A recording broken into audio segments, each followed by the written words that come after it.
काकी लोग आवत अब आनंद भैया एहू घरी तिलक आवता ई कुली गीत सुने के मिलता काहे कि काकी लोग के माइक पर सीटे नहीं खेले यहाँ 5 जनी काकी लोग माइक धर लो कि 20 गो नौकी आवत तारी सो आ काकी लोग से माइकवा छीन ले तारी सो ए लोग के ठेल ठाल के गोहरा ला रूम में पैक कर देता जौना में बकरी या लकड़ी हो अब 5 जनी काकी बकरी वाला रूम में रात भर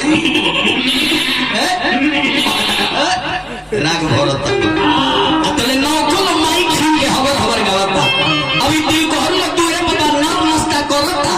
तले नौको गावता तनी पढ़ लो अब तिल को हर लोग भकुआए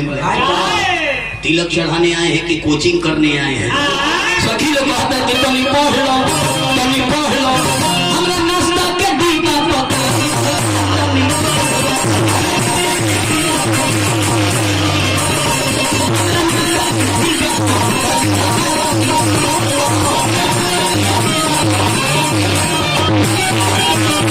अब देखी तिल कोहरू लोग नाश्ता नहीं करो ना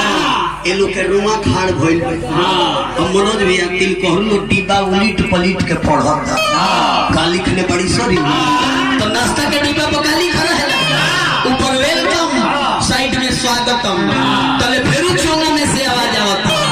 तवारी खरमा चोंगारी तवारी चोंगारी तारा दिया के यही में भाता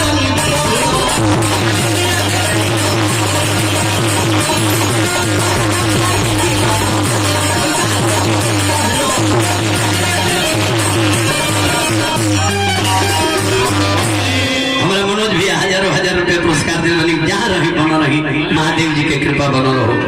और दिल को बबर रसगुल्ला खा के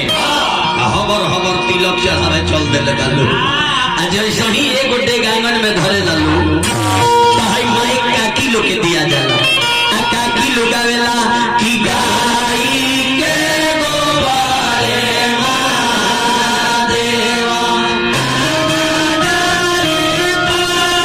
पंडित जी गणेश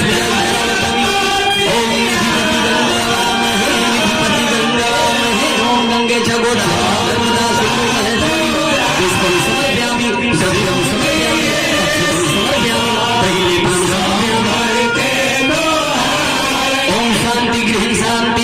शांति बटुली शांति टीवी शांति फ्रिज शांति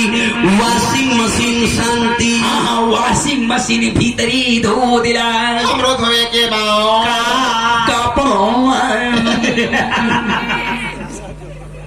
लौंडा हो सके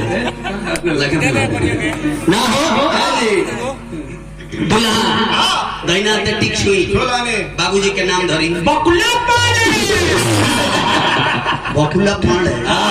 तो बड़ा पोठिया खात हुई है चर्मो खानी ओम मंगलम भगवान विष्णु मंगलम गरुड़ध्वज मंगलम पुंडरीकाक्ष मंगलाय तनोहरि कुल देवता भ्यो नमः ग्राम देवता भ्यो नमः दुल्हा के मोहर भर के देवता भ्यो नमः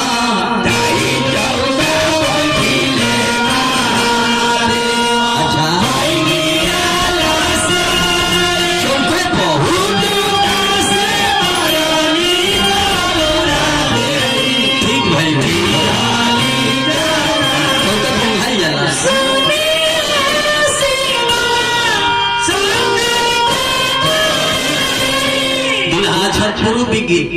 पश्चिम उत्तर दक्षिण कल सतर चढ़ाई तो तुम खा ले खाई ले दुल्हा थोड़ी हो एक परमाणु दुल्हा जहाँ फाटे ले वो नागा शाही हिरोशिमा बना दे ले अरे ध्यान हाथ जोड़ी बोलियो दो मशहूर कहता मर के में चचा के बैठा दे बढ़िया हटा दे अरे वो मेरे डोम में अंतर बैठे बुझा पंडित जी संस्कार बड़े आतर धरी है बोलो ओम विश्वामी देव सविता दुरितानि परासु यंत्र भद्रता आसु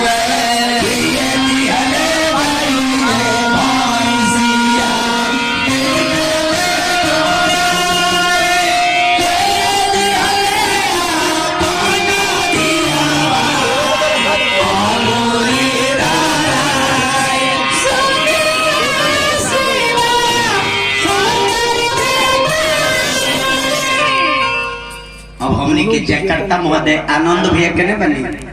आनंद भैया से कहे आनंद भाई अब भेजवाई गणेश के पूजाई अजल गणेश के पूजाई नहीं आई कलगिरी बाबा नहीं जाई